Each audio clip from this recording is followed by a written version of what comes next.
Hey there, it's Stephanie here, your Philosopher BFF. Today I'd like to talk to you about the Olympic Games because they started last week and actually the US are crushing it. They're first in the rankings with France second.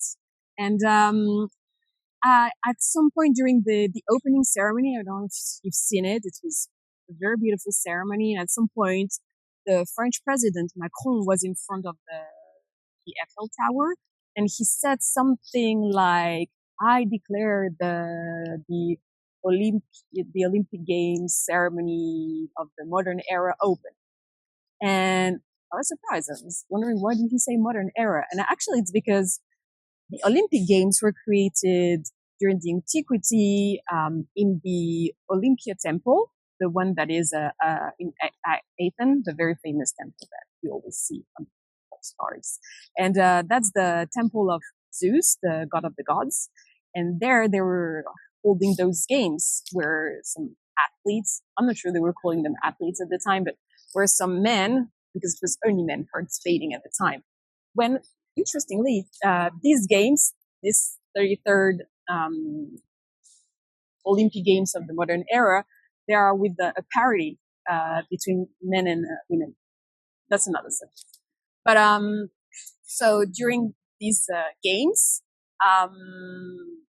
which were in the antiquity, then they stopped at some point, and 130 years ago we revived them. So that's why we call them from the modern era. So I was wondering, are they really different? Like, what has changed in 2,000 years? So one of the things is that today, for instance, the motto is faster, higher, stronger, which totally fits with the growth mindset of our times. And while we can see that forever improving is something that is positive in our mind, like economic growth is definitely a goal of countries. Even though with climate change, some people are questioning that. Should we grow forever? Yeah, it's definitely a mindset. And in the tech industry, for instance, we talk about exponential growth. That's a term that is coined. And in the antiquity, it was quite a different take on life. So they don't have that same perspective. And there is a very famous sentence that you probably have heard that is, know thyself. So I guess, know yourself.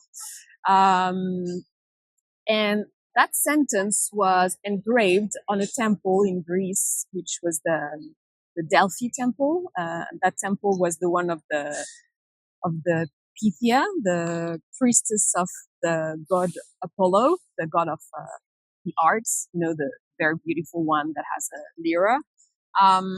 And so those games were not called the Olympic Games, but the Pythian Games, because they were not in the Olympia temple, but in the Pythia temple.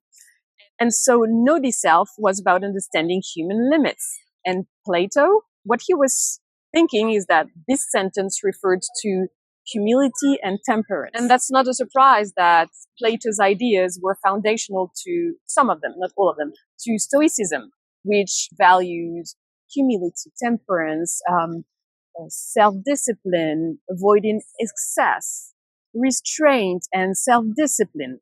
And very interestingly, in this temple, you have another sentence engraved apart from know thyself, which is nothing too much, which, let's be honest, is very different from our modern take of the games where we are stronger, faster, higher, like whatever is bigger. And it's interesting because what it was saying here is you should be careful about hubris. Hubris basically is when humans don't stay in their place and don't stay in their lane and kind of compete with the gods. That was a sin, I would say. Well, that was punished by the gods. That's what the Greeks believed, that it was dangerous overstepping of boundaries that you should definitely respect, because you don't mess up with the gods, right? So nothing too much is about not thinking beyond yourself, to stay in your lane, to be humble, to don't take pride over your self-importance, to not consider yourself the equal of gods. But here is the tricky part. How do you actually know when you are too much? When is pushing your limits over the limits? And I believe that's something that's a bit hard to measure. And also it's hard to restrain.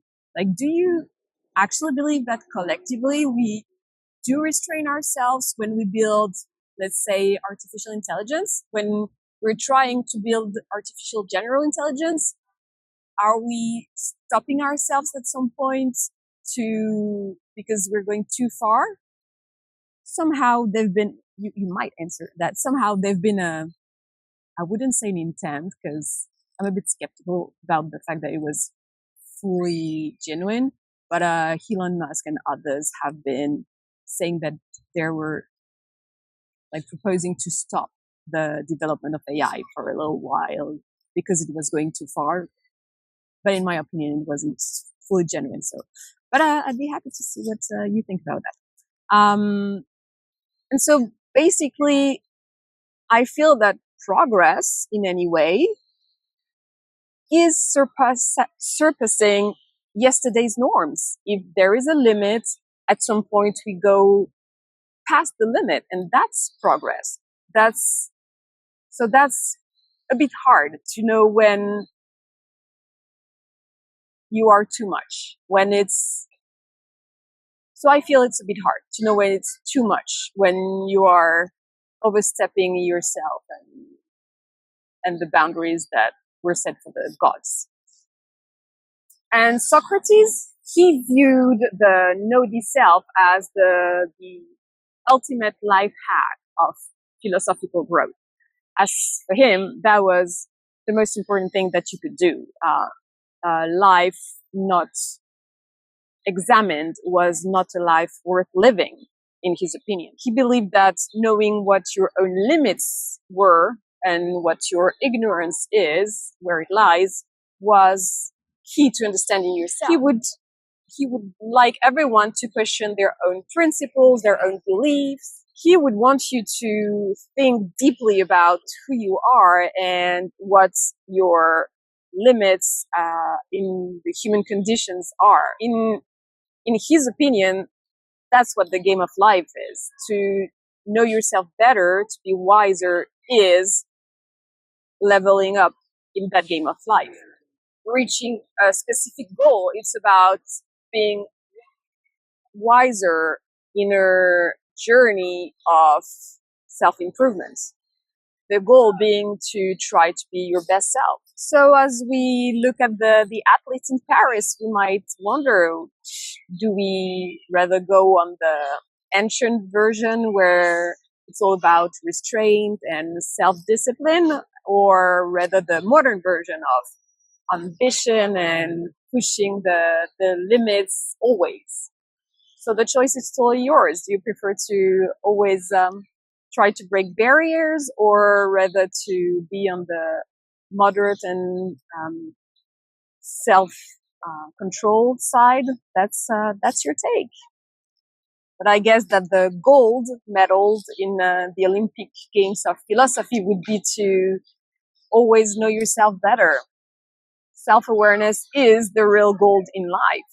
I'd be happy to have your thoughts on that. What would you choose? What would you prefer, whether self-awareness or ambition? Share your comments and subscribe.